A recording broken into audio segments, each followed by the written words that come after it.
Así inicia Es Noticia, noticia en profundidad. Un placer acompañarles. Soy Tatiana Pérez, estoy con ustedes como siempre desde nuestra sede central en Caracas, en Venezuela. 3 temas son noticia, los vemos primero a través de titulares. Este recorrido comienza de esta manera. Es noticia Brasil. Con base en hipótesis y no en pruebas, bajo este concepto, el expresidente Luis Ignacio Lula da Silva fue condenado en segunda instancia. En las calles el pueblo denuncia que se trata de una trama judicial de la derecha y llama a mantener esa defensa de su máximo líder, de su líder natural. Tenemos el análisis. Segundo tema que es noticia en titulares, Venezuela. Se mueve la diplomacia del país para decir la verdad acerca de ataques recibidos desde la Unión Europea y el llamado Grupo de Lima. Y además, ¿qué hay detrás de la ayuda que ofrecen a través de un llamado canal humanitario? Tenemos información, tenemos el análisis. Ya les contamos de quién se trata. Y tercer tema que es noticia, ahí lo vemos, Chile con cautela. Con suma preocupación reciben organizaciones políticas, jurídicas y movimientos sociales el nuevo tren ministerial de Sebastián Piñera. Y no es para menos. El nombrado ministro de Justicia apoyó la dictadura. El nombrado ministro de Educación cree que la educación es un mercado.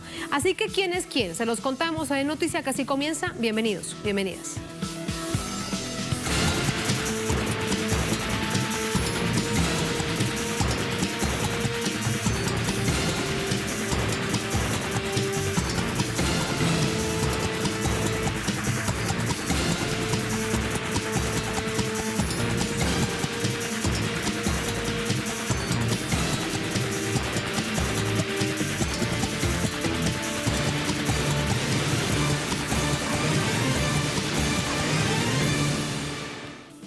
En noticia Brasil, la justicia ratificó su condena al expresidente Luis Ignacio Lula da Silva por supuestos delitos de corrupción. La decisión fue rechazada por el pueblo en las calles que exige a Lula como candidato presidencial. Dicen que sin él los comicios serán un verdadero fraude. Vamos a revisar detalles de lo sucedido durante esta jornada. En la sesión de este miércoles, los 3 jueces del Tribunal Regional Federal de la Cuarta Región de Porto Alegre, Joao Pedro Gebran Neto, Leandro Paulsen y Víctor Luis dos Santos Laus, ratificaron la sentencia emitida en primera instancia por el magistrado Sergio Moro. Con base en hipótesis y no en pruebas, los magistrados rechazaron los argumentos de la defensa y aseguraron que el exmandatario recibió un apartamento tríplex en Sao Paulo a cambio de favorecer a la constructora OAS durante su gobierno. Además, votaron por aumentar la pena a 12 años y 1 mes de prisión. En 2017, Lula fue sentenciado a 9 años y medio. Tras conocerse la decisión, los abogados del líder del PT anunciaron que apelarán la medida. A las afueras del tribunal se congregaron más de 20.000 personas para condenar el resultado de la justicia, al que calificaron de fraudulento. Mientras en Sao Paulo, diversos movimientos populares alzaron su voz en defensa de la democracia. En este acto multitudinario, Lula reafirmó que no existen pruebas en su contra. Por tal motivo, no acepta la decisión del tribunal e hizo un llamado al pueblo para construir un país de paz lleno de derechos, sueños y esperanzas. La decisión, yo la respeto, pero lo que no acepto es la mentira por la cual ellos tomaron la decisión. Ellos saben que yo no cometí tal crimen. Yo estaba dispuesto a quedarme con los 3 jueces un día entero en una declaración en vivo. Y yo quiero que ellos me muestren cuál es el crimen que cometió Lula. Y yo no estoy preocupado si voy a ser candidato a la presidencia o no. Lo que yo quiero es que ellos se pidan disculpas por la cantidad de mentiras que están contándole al pueblo brasileño en mi contra. Las organizaciones sociales y el Partido de los Trabajadores llamaron a nuevas convocatorias contra una justicia que consideran golpista y conspiradora y en defensa de la candidatura del líder natural del pueblo. Tenemos ahí detalles de esta jornada que sumamos de inmediato desde Brasilia con Adriana Robreño. Adriana, buenas noches. Una frase destacada del expresidente Luis Ignacio Lula da Silva: dejaré de luchar solo el día que yo muera. En ese contexto ya se habla de un discurso histórico desde Porto Alegre. Cuéntanos esto, cómo se vivió desde Brasilia. Hola Tatiana, buenas noches, saludos para ti y para toda la audiencia. Este discurso realmente fue en Sao Paulo. Lula ayer estuvo en Porto Alegre y hoy fue inmediatamente a Sao Paulo. Él estuvo en la mañana de hoy en el sindicato, en la sede del sindicato de los metalúrgicos, y allí fue que acompañó todo este proceso judicial que se dio a lo largo del día de hoy. Luego, en ese acto que fue en la Plaza de la República en la ciudad de Sao Paulo, ante 50.000 personas, Lula exhortó a la militancia brasileña a no bajar la cabeza, a no dejarse abatir, a no desanimarse. Él pidió que la lucha tenía que continuar. Esta fue su principal frase de estímulo para que las personas, y esa que mencionabas también, o sea, si él, que es una persona que ya tiene 72 años, tiene fuerzas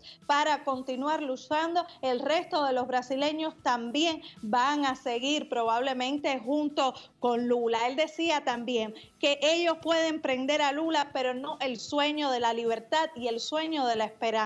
Y eso es lo que tienen muchos brasileños con respecto a Lula. Por eso es que lidera las encuestas presidenciales y precisamente por eso es que se traza toda esa estrategia para condenarlo, según han denunciado expertos judiciales. Ahora, me gustaría también comentarles me preguntabas cómo se ha vivido esto en el resto del país. De la misma forma que ocurrió en Sao Paulo, que ocurrió también en Porto Alegre, que en esos dos lugares hubo manifestaciones multitudinarias. Bueno, en 24 estados del país hubo diversas acciones, desde marchas, bloqueos de carreteras, manifestaciones, actos, seminarios, en fin. El pueblo brasileño prácticamente estuvo pendiente de este proceso judicial contra el expresidente Lula. Todo el mundo estaba atento a lo que podía suceder y, como decía, 24 estados brasileños registraron acciones a favor del expresidente Luis Ignacio Lula da Silva. Por ejemplo, me gustaría señalar que en Río de Janeiro, en la sede de la Red Globo, el Levante Popular de la Juventud, un movimiento social que agrupa principalmente a jóvenes, ellos hicieron una vigilia en las afueras de la sede de la Red Globo para denunciar la manipulación mediática de este grupo de comunicación, en este caso, en este proceso judicial que envuelve al expresidente Luis Ignacio Lula da Silva. Aquí en Brasilia, ayer y hoy, también hubo actos para expresar apoyo al expresidente Luis Ignacio Lula da Silva. En fin, de manera general, Brasil entero movilizado en función de esta decisión que tomó en el día de hoy el Tribunal Regional Federal de Porto Alegre.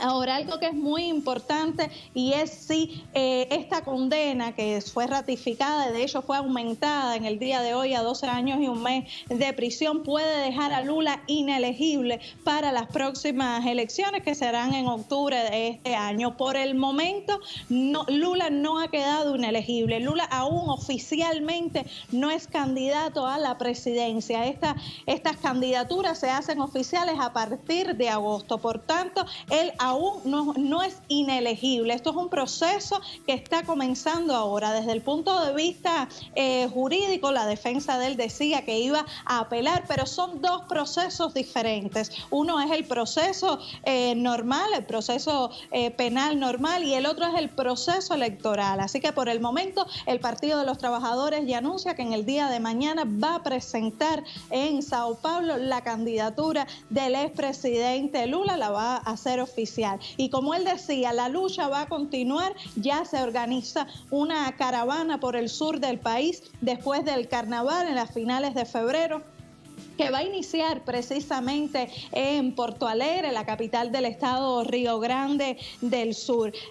Otra cosa que se pueden preguntar muchas personas: si ya Lula fue condenado en segunda instancia a 12 años de prisión, ¿puede ir preso? En el día de hoy los magistrados dijeron que Lula podía aún apelar, y hasta que no se agotaran todos los recursos dentro de esta instancia, hasta el momento no había posibilidad de que fuera preso, pero muchos medios de comunicación ya están presionando para que esto ocurra. Tatiana.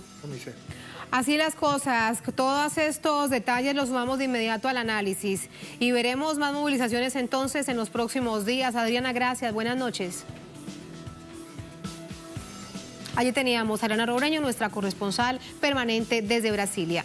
Pasamos al análisis entonces con Breno Altman, director periodista de Ópera Mundi de Sao Paulo en Brasil. Breno, buenas noches, bienvenido. Buenas noches, Adriana Pérez. Buenas noches a todos los espectadores de Telesur. Gracias por ese tiempo. Breno, nos preguntamos en la parte baja de la pantalla, de manera también en el titular, si esto es una justicia conspiradora. ¿Qué dices? Mira, es un instrumento de las élites del país para derrotar al Partido de los Trabajadores y al expresidente Lula. Es una utilización de la justicia como una arma de guerra asimétrica. En el pasado, las élites utilizaban mucho la vía militar para bloquear los procesos progresistas en nuestro continente. Hay un nuevo instrumento que ha ganado protagonismo en los últimos años, que es la utilización de la justicia. Es de eso que se trata. Los estudiosos anglosajónicos lo llaman de lawfare, o sea, la utilización de la justicia con un objetivo político predeterminado. De eso se trata el juicio sobre Lula. No hay pruebas, no hay crímenes, no hay nada de concreto que se pueda atribuir al expresidente, pero como las élites del país, especialmente los grandes medios monopolistas de comunicación, tiene de verdad el control sobre gran parte del aparato judicial de la nación, logran poner esos sectores del aparato judicial y del sistema de justicia a servicio de la lucha política contra el expresidente Lula y contra la izquierda brasileña. Breno, esta noche el expresidente de Sao Paulo, bien corrijo, nos decía, y así lo recordaba Adriana Robreño, no fue en Porto Alegre, sino en Sao Paulo, que daba este discurso que sin duda pasará a la historia. No se preocupen por mí, preocúpense por todo lo que está pasando.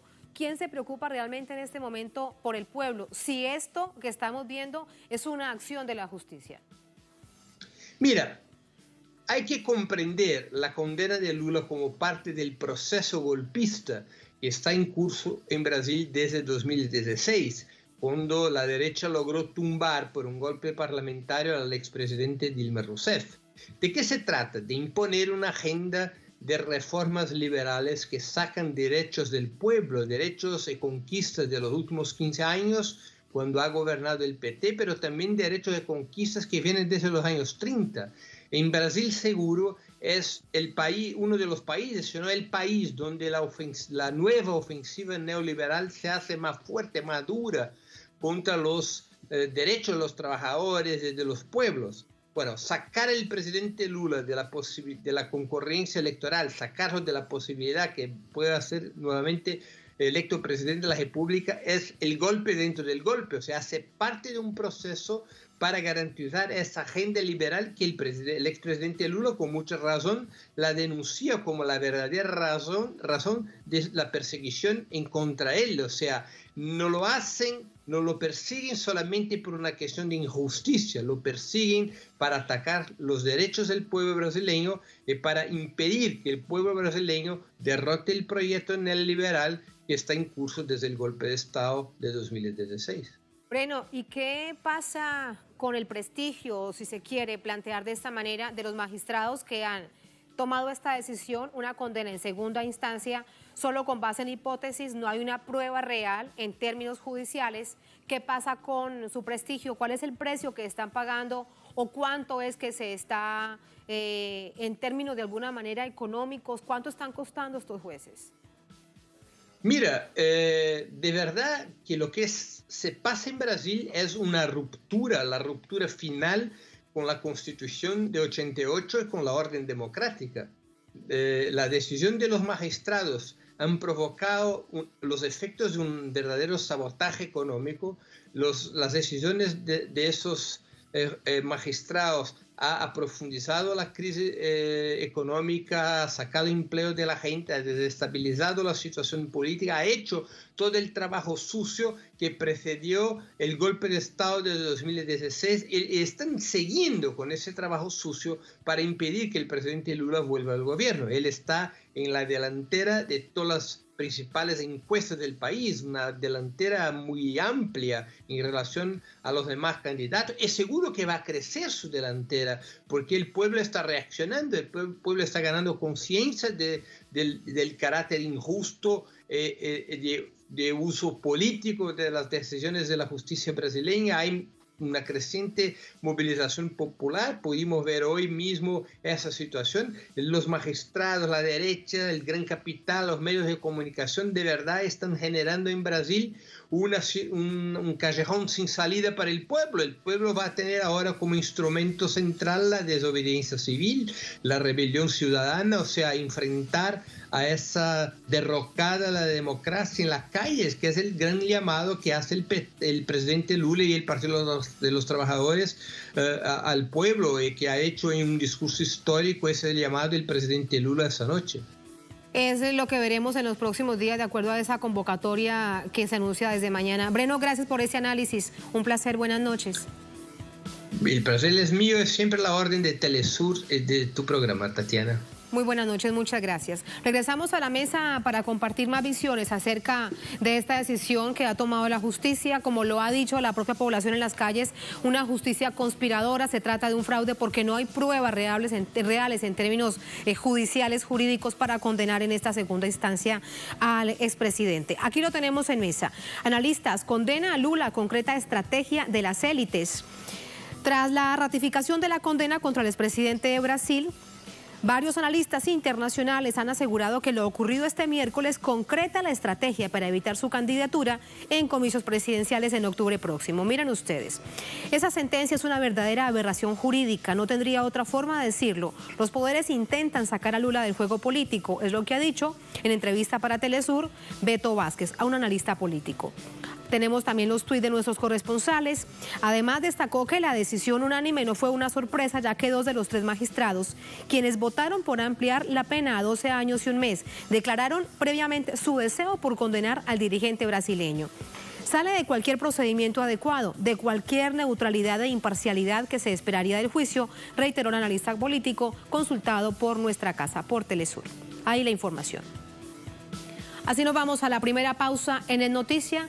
Al volver en Noticia Venezuela, se mueve la diplomacia de esta nación suramericana para decir la verdad al mundo sobre ataques recibidos desde la Unión Europea y ese llamado Grupo de Lima.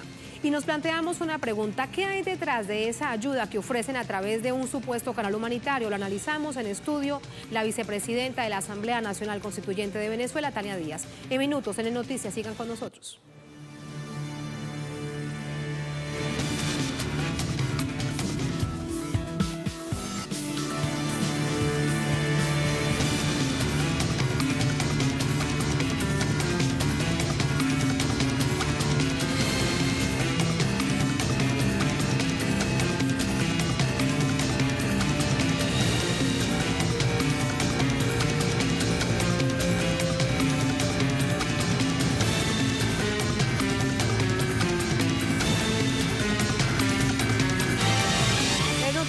Venezuela, este miércoles el gobierno bolivariano rechazó las declaraciones del llamado Grupo de Lima, que cuestiona el llamado a las elecciones presidenciales. Asimismo, el canciller de esta nación suramericana, Jorge Arriaza, sostuvo un encuentro con embajadores europeos acreditados en Caracas para rechazar por vía diplomática las más recientes acciones hostiles. El Ejecutivo asegura que estas acciones son concertadas contra la estabilidad de Venezuela. Desde el Palacio de Gobierno, el ministro para la Comunicación, Jorge Rodríguez, alertó que la acción injerencista del Grupo de Lima busca alentar la violencia entre los venezolanos e impedir la celebración de la elección. La derecha interna e internacional pasó de pedir elecciones presidenciales a rechazarlas categóricamente una vez convocadas. Repudia la grosera e insolente declaración del autodenominado Grupo de Lima, resquicio fracasado, ilegal e inmoral de Luis Almagro contra la soberanía de Venezuela. A manera de sopa de letras inconexas y descontextualizadas de la realidad venezolana, este grupo pretende rebasar los límites de la soberanía de Venezuela y del principio de autodeterminación de los pueblos, vulnerando así gravemente el derecho internacional público. Desde la sede de la Cancillería venezolana, el ministro de Exteriores, Jorge Arriaza, sostuvo un encuentro con los 11 embajadores de la Unión Europea acreditados en el país. En el acto, Arriaza rechazó las medidas unilaterales de la Unión Europea contra 7 altos funcionarios de Venezuela y entregó una nota de protesta.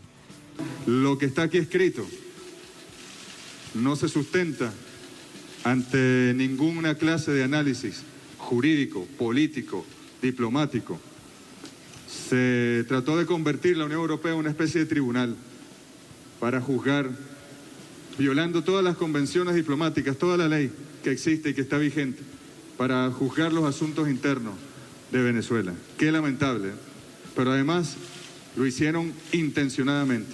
El canciller agregó que la Unión Europea estaba al tanto de las conversaciones que se adelantaban en Santo Domingo y emitió las sanciones justo cuando era inminente un acuerdo entre el gobierno y la oposición.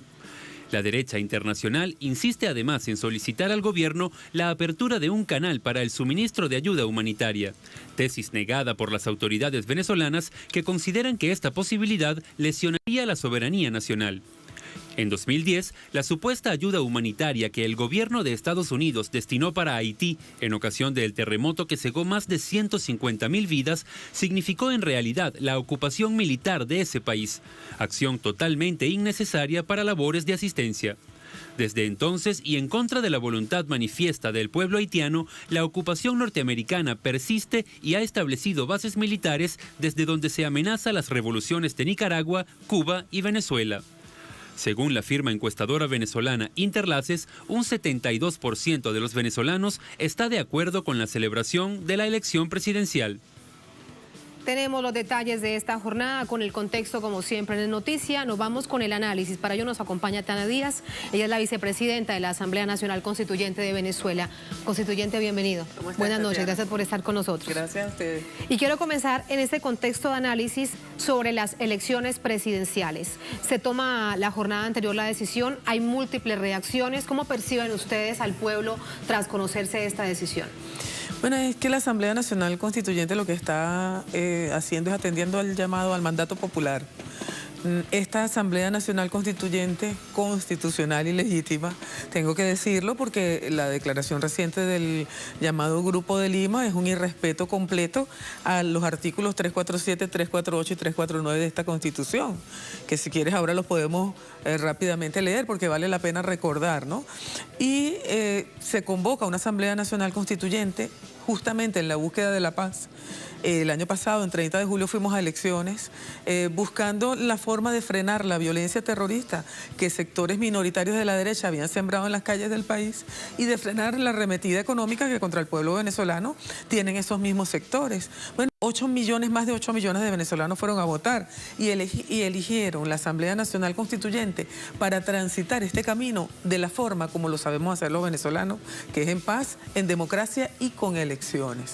Entonces estamos haciendo un llamado, la nota que precede esta entrevista que ustedes hacen aquí, está citando una de las firmas encuestadoras más prestigiosas del país, donde dice que el 72% de los venezolanos y las venezolanas quieren el adelanto de las elecciones.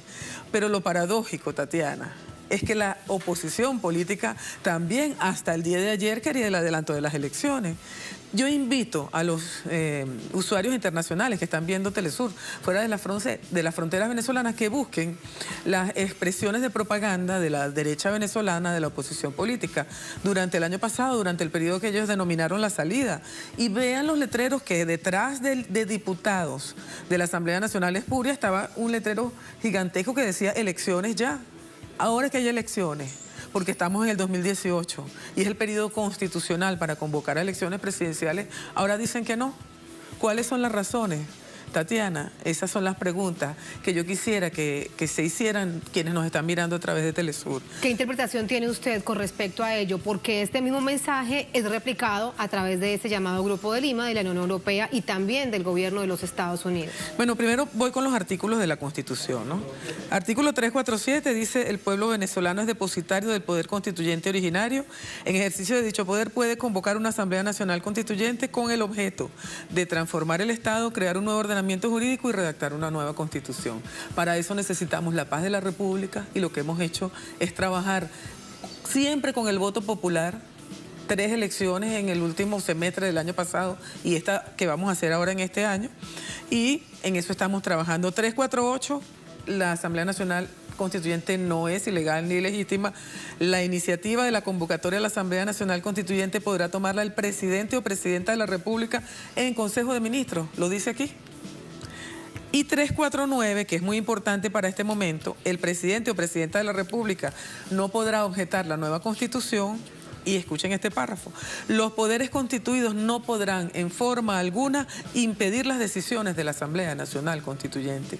Nosotros estamos actuando en atención a la Constitución, estamos actuando en atención a la historia republicana de Venezuela, que tiene muchos periodos constituyentes. Para estos periodos, para estos procesos, el último fue el del comandante Chávez en el año 99, ¿verdad?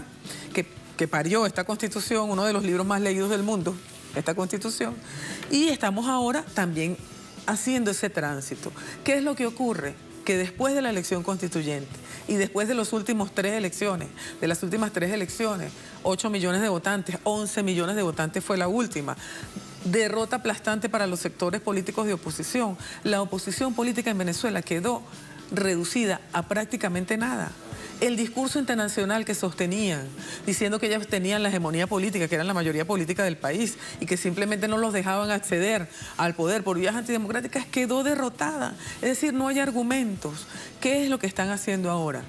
Bueno, en primer lugar, boicoteando el diálogo que está desarrollado con el apoyo del presidente de República Dominicana, con el apoyo del expresidente José Luis Rodríguez Zapatero de España y cancilleres de sectores del mundo. Ya esta semana le lanzaron un boicot al diálogo. ¿Por mandato de quién? Bueno, por mandato de quien siempre ha dirigido políticamente a la oposición en Venezuela, que son el ala más radical de la derecha norteamericana, la extrema derecha norteamericana. Nosotros pueden revisar ustedes las cuentas Twitter del senador Marco Rubio, una carta que hoy envía al presidente Trump pidiendo que arrecie sanciones contra líderes políticos venezolanos, bueno, donde casi le ordena a la oposición política que se retire del diálogo. Los ofende, y estos se dejan ofender, los ofende que se retiren del diálogo.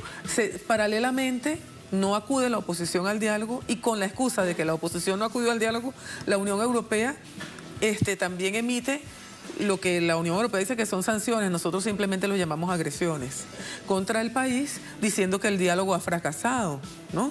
Que es el planteamiento. Ahora, ¿desde la ANC constituyente se insistirá en el diálogo en República Dominicana o en otra nación o aquí en Venezuela? Es que ha sido una constante de la revolución bolivariana. Cuando estaba con vida el comandante Chávez y ahora con el presidente Nicolás Maduro, ha sido una constante. Siempre hemos estado en diálogo permanente. Yo quisiera hacer algunas preguntas para los usuarios que nos ven. Esas sanciones de la Unión Europea, ¿por qué sancionan a Venezuela? ¿Por convocar elecciones? ¿Por qué el Grupo de Lima hace ese comunicado tan antipático? ¿Por convocar a elecciones? No nos están sancionando, Tatiana, nos están censurando. No quieren que se vea lo que está ocurriendo aquí en Venezuela, porque es que el proceso constituyente no es nada más lo que pasa en este libro. Aquí se está haciendo una consulta del Plan de la Patria, que es herencia del comandante Chávez. El plan que diseñó el comandante Chávez con su puño y letra. Estamos debatiéndolo para el próximo sexenio como programa de gobierno de nuestro candidato, que va a ser uno solo, ¿verdad?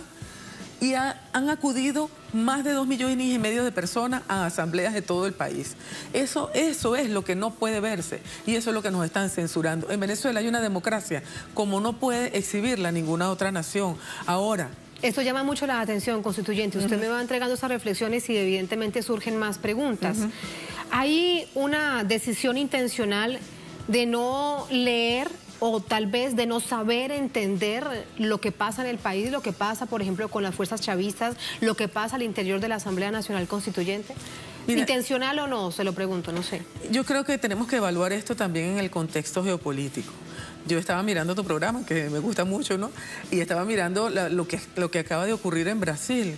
Y es una reflexión para los hombres y mujeres que nos ven a través de esta pantalla multinacional.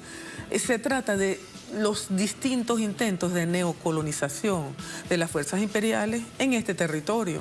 Se trata de una arremetida contra esas expresiones libres, democráticas, que los pueblos del continente latinoamericano habíamos adquirido o hemos adquirido con líderes como Lula, como Chávez, como Kirchner.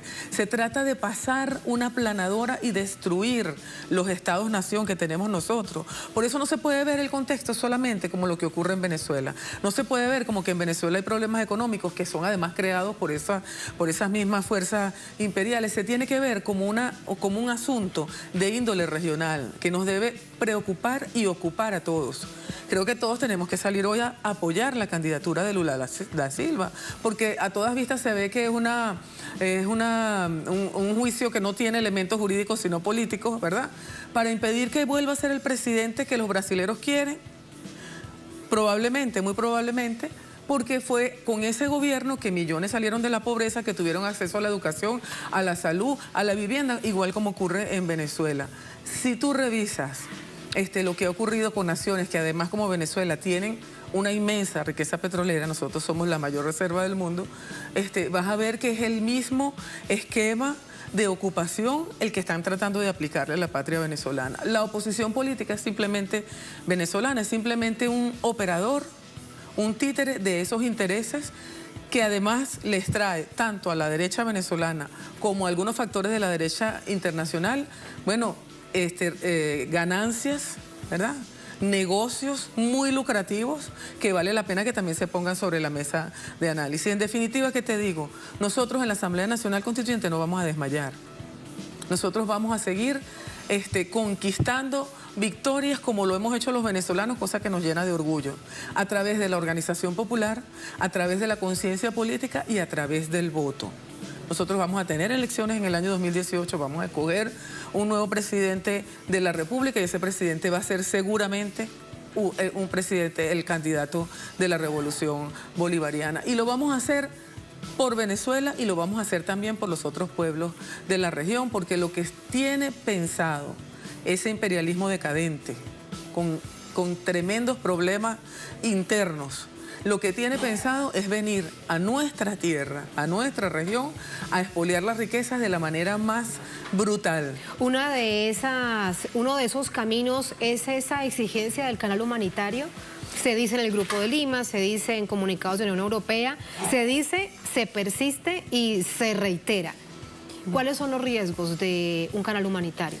Bueno, basta revisar lo que ocurrió en los Balcanes, por ejemplo, cuando se desintegró el Estado yugoslavo, ¿verdad? Basta ver lo que ocurrió en Libia, cuando se desintegró el Estado libio y con la excusa del canal humanitario bombardearon, asesinaron a millones de personas.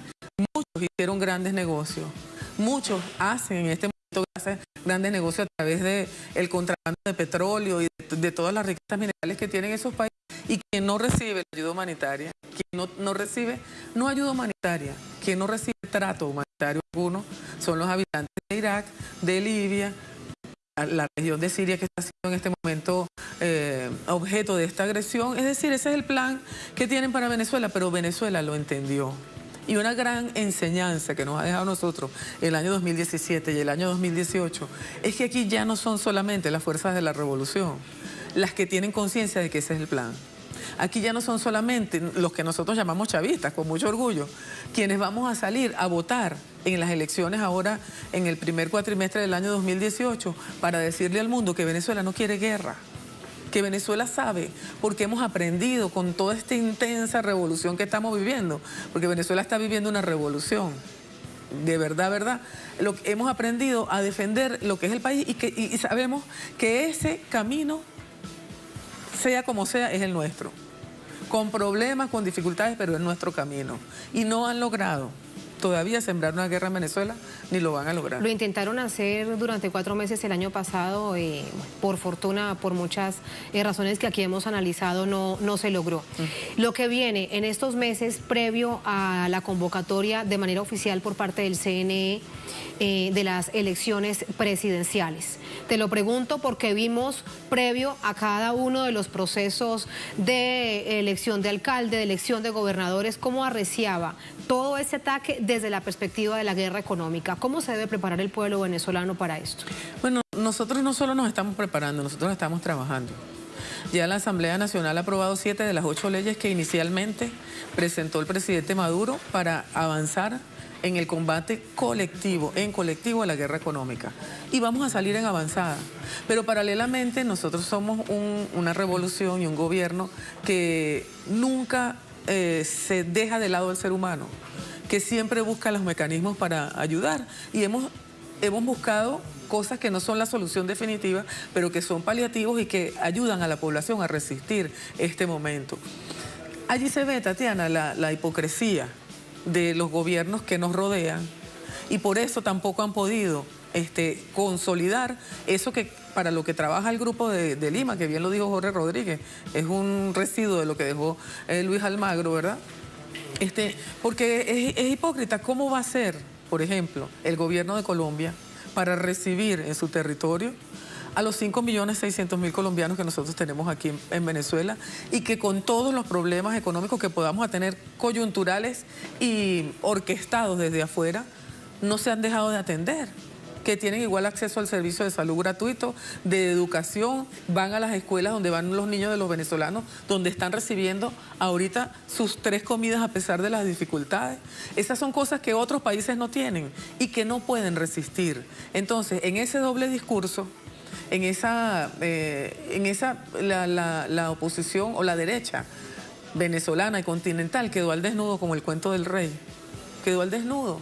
No tiene ahorita argumentos cómo presentarse electoralmente, y por eso están echando mano de todos estos mecanismos, algunos ya bastante desprestigiados y caducos, para descalificar la elección. No quieren ir a la elección, primero porque no tienen fuerza para ganar una elección en Venezuela. No este es un punto bien importante sobre lo que quiero preguntarte tu interpretación. Hay algunos de estos referentes de la oposición que están llamando a la unidad, pero bien sabemos lo que ha quedado, de qué manera tan fracturada la mesa de la unidad democrática. ¿Qué crees que va a pasar? Sobre todo porque hay 2 partidos tradicionales con, bueno, mucho recorrido político. Bueno, nosotros venimos diciéndolo desde el año pasado, ¿no? Es posible, si algún viso de inteligencia surge en algunos sectores de la oposición, que surja una oposición distinta en el país. Es decir, hoy, por ejemplo, y es bueno decirlo a través de Telesur, ya hay 4 precandidatos de la derecha. Ya hay 2 candidatos de Acción Democrática, 1 precandidato. Uno de ellos es quien fue el presidente de la Asamblea Nacional, Henry Ramos Ayú, y otro compañero de partido, Andrés Velázquez, que también es uno de los líderes de la MUD, también ha dicho que él se va a medir en unas primarias, y también el exgobernador del estado Lara, Henry Falcón. Ya hay por lo menos 4 líderes de la oposición que dicen si nosotros estamos dispuestos a ir a las elecciones presidenciales. ¿Irán a primarias o secundarias, como dijo esta jornada Diosdado Cabello? Uno de ellos dijo por consenso. Bueno, eso es asunto de ellos son gatos y se entienden, ¿no? Eso es asunto de ellos, pero sí creo que en política, y para eso son los partidos políticos, ninguna oportunidad como esta se debe desperdiciar, ningún espacio se abandona. Ya la oposición abandonó las urnas, bueno, ahora con las municipales, que fue una cosa que sí, pero no.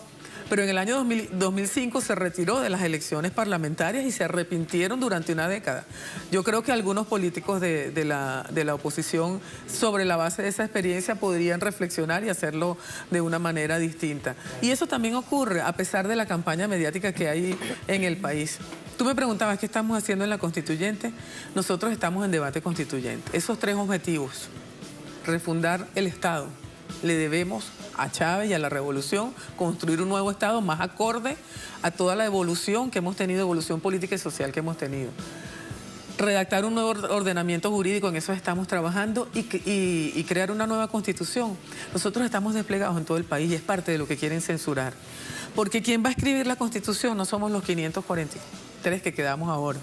Uno nos los asesinó la derecha a comienzos de año, un joven constituyente. Quien va a redactar la Constitución y va a decir cómo va a ser ese nuevo Estado, va a ser el pueblo venezolano en asamblea, que es el depositario de la soberanía, según lo que dice la Constitución. Nosotros estamos en este trabajo. Y mientras estamos combatiendo la guerra económica, mientras estamos organizando canales, esos sí son canales humanitarios. Cuando tú quieres canales humanitarios, mira los CLAP. Son canales de distribución de alimentos que se contraponen al bloqueo de la distribución de alimentos que nos tienen. Mientras estamos haciendo todo ese trabajo de atención social para las poblaciones más afectadas con la guerra económica, estamos trabajando en el mandato que nos dio el pueblo, pero no se nos puede olvidar que el primer mandato, el primero de todos, fue consolidar la paz democrática en el país, y para eso estamos haciendo estas elecciones presidenciales. Que es el camino que viene. Y el mensaje que se le envía desde la Asamblea Nacional Constituyente a todas estas naciones que intentan intervenir por distintos caminos en los asuntos internos de Venezuela. Si quieren ayudar al país, al pueblo y al gobierno, ¿qué deberían hacer? Bueno, yo creo que primero deberían escuchar a sus pueblos mismos, porque nosotros estamos hablando de naciones, estamos hablando de gobiernos que muchos tienen bastante desprestigio a lo interno y que no se parecen a sus naciones, no se parecen a sus nacionales. Bueno, el presidente de Perú, por ejemplo, tiene no solamente investigaciones por corrupción, sino que tiene la popularidad muy baja en este momento. Primero, escuchar a sus pueblos, ¿no? Y después, mira, yo creo que hay que evaluar, hay que poner las bardas en remojo. El objetivo no es exclusivamente Venezuela. El objetivo es neocolonizar, o recolonizar, por la vía de la imposición, de la guerra, del desplazamiento de población, de la tortura, del asesinato, a la región latinoamericana para venir a expoliar nuestras riquezas naturales. Todos los pueblos de Latinoamérica, y por eso Kirchner, Chávez, Lula, Evo, Correa trabajaron en la integración latinoamericana y desarrollaron todos esos mecanismos de los que tenemos que mirarlos, tenemos que repasar que intenta esa historia ser muy reciente. Golpeada en términos de bloques. Claro, y vienen arremetidas. Mira, yo soy una convencida, Tatiana, de que asesinaron al comandante Chávez. Yo lo digo a título personal, con responsabilidad, de que asesinaron al comandante Chávez. Porque sabían que Chávez, por lo menos en Venezuela, pero también en Latinoamérica, era el eje central de este proyecto que tiene mucho de ideología y de conciencia, pero que tiene también mucho de amor, de solidaridad. Hay un tejido espiritual que no pueden comprender quienes no saben nada de amor. Eso lo sabemos quienes lo ejercemos, ¿no? Claro. Ese tejido... Precisamente dices esto y pienso en las imágenes de hoy, también de la jornada anterior en distintas partes de Brasil, multitudinaria, las movilizaciones y concentraciones en apoyo a Lula. ¿Quién calla al pueblo de Brasil? ¿Quién lo calla? Y esa es la otra razón, que no te la dije, por la cual la oposición política venezolana no quiere ir a elecciones. Su agenda nunca ha sido electoral, nunca ha sido democrática y nunca ha sido constitucional.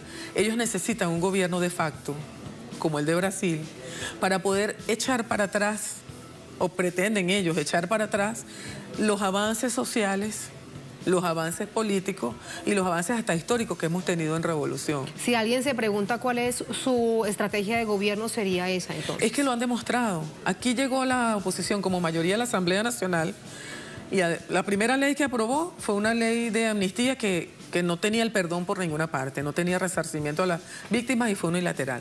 Pero la segunda ley, Tatiana, y eso lo sabe muy poca gente, es una ley que revertía con un plumazo, con una firma, la misión vivienda, uno de los grandes proyectos sociales de Hugo Chávez, que ha entregado, ya vamos a los 2 millones de viviendas dignas para el pueblo. Y ya ese venezolano que estamos viendo allí, Julio Borges, cuando llegó a la Asamblea Nacional como mayoría, presentó ese proyecto de ley y la derecha lo aprobó para echar para atrás beneficios sociales. Eso no lo puede hacer un gobierno democrático por la vía pacífica.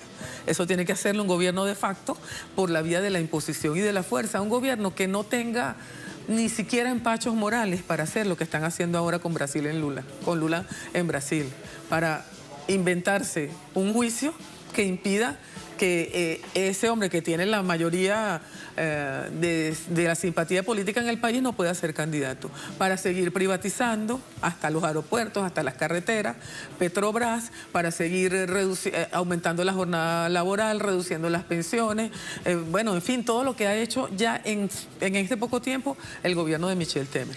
Muchas gracias. Con esto la despido. Gracias, constituyente. Un placer y muy buenas noches. Buenas noches, Muchas gracias. Tatiana, gracias. Gracias. Regreso con ustedes a la mesa para compartir más información.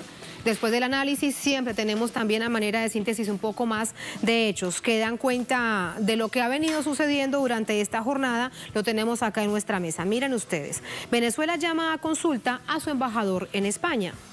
El presidente de Venezuela, Nicolás Maduro, llamó a consulta a su embajador en Madrid, Mario Isea, tras ese ataque injerencista del gobierno de España contra el país suramericano. ¿Cómo lo dijo? Aquí está. Anunciamos que ante la agresión injerencista y colonialista del gobierno del Reino de España, el presidente Nicolás Maduro ha decidido llamar a consultas a nuestro embajador en Madrid. Lo informó este miércoles el canciller de Venezuela, Jorge Arriaza. Asimismo, el ministro ratificó que el gobierno bolivariano no aceptará agresiones de gobiernos subordinados al imperialismo estadounidense. Esta es una información que también se encuentra a través de su cuenta en Twitter.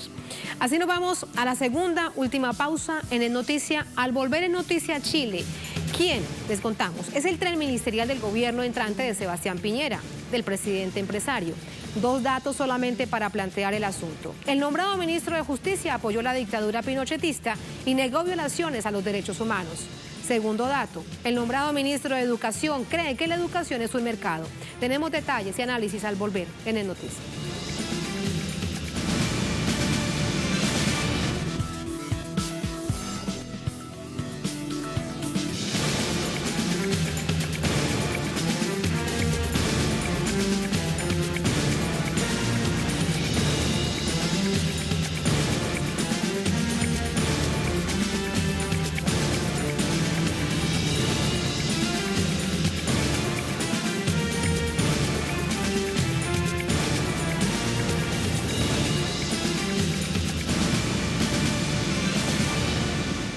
En Noticia Chile, con serios cuestionamientos fue recibido el nuevo gabinete de Sebastián Piñera. Partidos del actual gobierno, movimientos sociales ven con suma preocupación la trayectoria de varios ministros. La designación coincide además con la aprobación del proyecto de ley de educación superior gratuita, una política social con la cual no comulga el empresario presidente Sebastián Piñera.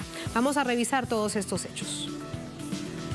El presidente electo Sebastián Piñera, que comenzará su mandato el próximo 11 de marzo, hizo público este martes su equipo ministerial. Algunos de los 23 ministros designados lo acompañaron en su primer mandato entre 2010 y 2014. Entre los que repiten están Andrés Chadwick en el Ministerio de Interior y Seguridad Pública, abogado y pariente del presidente Piñera, Alfredo Moreno para Desarrollo Social y Felipe Larraín, quien vuelve al Ministerio de Hacienda, asesor del Banco Mundial y del Fondo Monetario Internacional. Sobre algunas designaciones han llovido cuestionamientos. A propósito del nombramiento de Hernán Larraín como ministro de Justicia y Derechos Humanos, la agrupación de familiares de políticos ejecutados asegura que este fue uno de los defensores de las políticas de Augusto Pinochet y cómplice para mantener la impunidad de los crímenes cometidos durante ese régimen, en especial en el caso denominado La Colonia. Partidos de la nueva mayoría y varias organizaciones sociales cuestionaron la designación de Isabel Plá para el Ministerio de la Mujer y Equidad, contraria al proyecto de despenalización del aborto en 3 causales justificadas. Igual postura asumió el presidente del Partido Socialista de Chile, Álvaro Elizalde.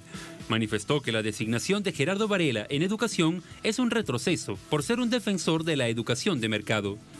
A pesar de que el nuevo gobierno no es partidario de la educación gratuita, este miércoles el Congreso aprobó el proyecto de ley de educación superior que establece su gratuidad universal. A propósito, la presidenta Bachelet escribió en Twitter: al avanzar en la gratuidad de la educación superior, queremos construir un país más equitativo con igualdad de oportunidades.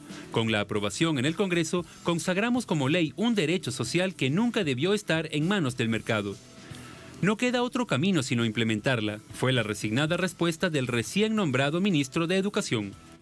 entran en funciones el próximo 11 de marzo. Tenemos más información a esta hora con Paola Dragni, nuestra corresponsal permanente desde Santiago. Paola, buenas noches. Hemos hablado de algunas posturas, sobre todo del partido oficialista, del partido de la coalición Nueva Mayoría, pero la gente en las calles, ¿qué dice con respecto a este tren ministerial?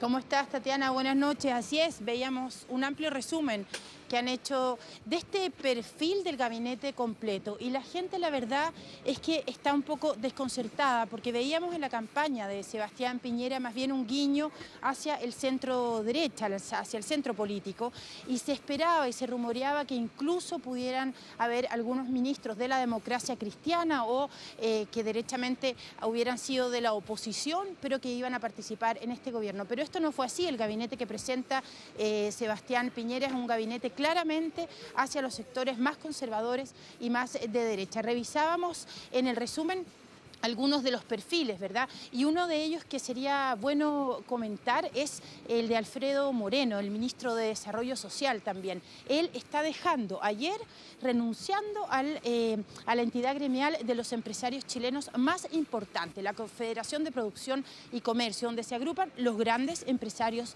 del país. Y él ahora va a asumir como ministro de Desarrollo Social, un ministro que en el gobierno de la presidenta Bachelet justamente se caracterizó por diseñar las políticas para el sector más vulnerable de la sociedad chilena, incluso las personas que viven en situación de calle. Este nombramiento del ex canciller de Sebastián Piñera durante el primer gobierno de Alfredo Moreno ha sido también sumamente polémico, porque de manejar a los empresarios ahora va a estar a cargo de las políticas de los más pobres aquí en Chile. Él dijo ayer, cuando fue consultado, que no veía grandes diferencias entre los dos trabajos que ha tenido y que va a enfrentar ahora como ministro de Desarrollo Social, porque finalmente dice: los chilenos tenemos que acercarnos y hay que terminar con los estereotipos y con esta suerte de satanizar a los empresarios. Así es que el listado que ustedes bien resumían y todos los cuestionamientos que hay en los movimientos sociales, la verdad es que es absolutamente transversal. Hernán Larraín, el ministro de Justicia y Derechos Humanos, como ustedes bien lo decían, apoyó abiertamente la Colonia Dignidad, este enclave alemán que está ubicado hasta hoy en el sur del país y donde se torturó y se desaparecieron chilenos que hasta el día de hoy se desconoce cuál es su destino, y va a estar a cargo de la cartera de Derechos Humanos. Por último, Tatiana, contarte que las ironías en redes sociales de distintos líderes de movimientos sociales decían que, a propósito de la visita del Papa y el cuestionado obispo Jaime Barros, acusado de abuso sexual, pues que al presidente Sebastián Piñera le faltó por poco para nombrar al obispo Jaime Barros como encargado del Servicio Nacional de Menores. Esa es la tónica, ese es el ambiente y esa es un poco también el malestar de los movimientos sociales. Ver qué va a pasar con este gabinete que claramente está a la derecha, muy a la derecha, y con varios de los nombres con estos cuestionamientos incluso contradictorios. Como se diría cuando conversa uno con los compañeros, en lo coloquial, eso sería realmente, Paola, la tapa de la olla. Muchas gracias, buenas noches. Buenas noches, Tatiana. Buenas noches. Vamos con el análisis. Saludamos a Máximo Quitral, doctor en Ciencia Política, académico universitario de la Tecnológica Metropolitana. Profesor Quitral, bienvenido, buenas noches. Buenas noches, Tatiana, muchas gracias por el contacto. A usted gracias. ¿Qué le espera al pueblo chileno con este tren ministerial? Al fin y al cabo serán los que llevarán de manera transversal toda la política de Estado por 4 años. Bueno, la verdad las cosas que hay algunas sorpresas, como bien señalaba la periodista hace un minuto atrás. Pero la verdad las cosas que yo creo que esperar algo distinto del nuevo gobierno de Sebastián Piñera me parece que es un poco errático, porque la verdad las cosas que gran parte del gabinete que se instala de alguna manera es muy cercano no solo a la figura del presidente, sino que también a las principales ideas que estuvieron en disputa durante la campaña presidencial. Entonces, lo que sí pueden haber algunas carteras un poco más complejas, como es educación, con un ministro que abiertamente manifestó una posición de defensa de la mercantilización de la educación. Por el otro lado, la ministra de la Mujer, que ha tenido una posición contraria al aborto y que fue explicitado derechamente durante la campaña presidencial. Y me parece que la gran sorpresa en este sentido, que es muy importante para nuestro país es la designación del nuevo canciller, que va a tener una labor importante en términos de la política exterior de nuestro país. Sí, con respecto, profesor Quitral, a la cartera de la mujer, hubo largos debates, no es de ahora, viene de tiempo atrás, casi una década, con organizaciones feministas que hemos entrevistado en Telesur, luchando para que se aprobase por lo menos en esta primera instancia el aborto terapéutico en 3 causales. ¿Crees que habrá un paso atrás? ¿Cómo crees que será ese panorama? No hay futurología, pero evidentemente los escenarios permiten establecer algunos análisis. Bueno, la verdad de las cosas es que a mí me parece que ese puede ser uno de los proyectos que la derecha podría de alguna manera poner cierta presión. Recordar también que hay modificación parlamentaria, es decir, salen algunos parlamentarios y los bloques de fuerza están bastante equiparados. Por tanto, la posibilidad real de que el presidente electo pueda terminar con algunas de las reformas que fueron impulsadas durante el gobierno de Bachelet se hace un poco difícil porque no tiene mayoría parlamentaria y eso impide de alguna manera impedir avanzar en algunas de las decisiones que ya se habían adoptado. Entonces hay una especie de bloqueo y por tanto el presidente tiene muy claro que no tiene un parlamento que lo respalde del todo y por tanto va a tener que conversar, negociar y ahí hay que ver cuáles van a ser el manejo político que tengan no solo el representante del gobierno, sino que también qué va a pasar con las otras fuerzas políticas que irrumpen en el parlamento a partir de marzo del 2018. Sin duda, ese es un punto para tener en cuenta. Antes de despedirlo, quiero preguntarle por el nombrado ministro de Defensa. Hemos leído también desde distintos movimientos sociales, sectores también políticos, sobre todo de izquierda, su preocupación por una postura clara como senador con el asunto de la Araucanía y el pueblo mapuche. Bueno, él es un político que tiene una trayectoria parlamentaria, siempre ha tenido un discurso bastante fuerte con respecto al tema de los movimientos sociales vinculados a temáticas mapuches. A mí no me gusta hablar de conflicto, a mí me parece que aquí no hay un conflicto mapuche, sino que hay un hostigamiento permanente del Estado hacia las comunidades indígenas. Y el reciente ministro ha tenido una posición bastante rígida con respecto a darle una solución pacífica a la situación que vive la Araucanía. No es extraño, ojo, son figuras que representan a la derecha, que han tenido trayectoria parlamentaria, que mantienen coherencia en su discurso.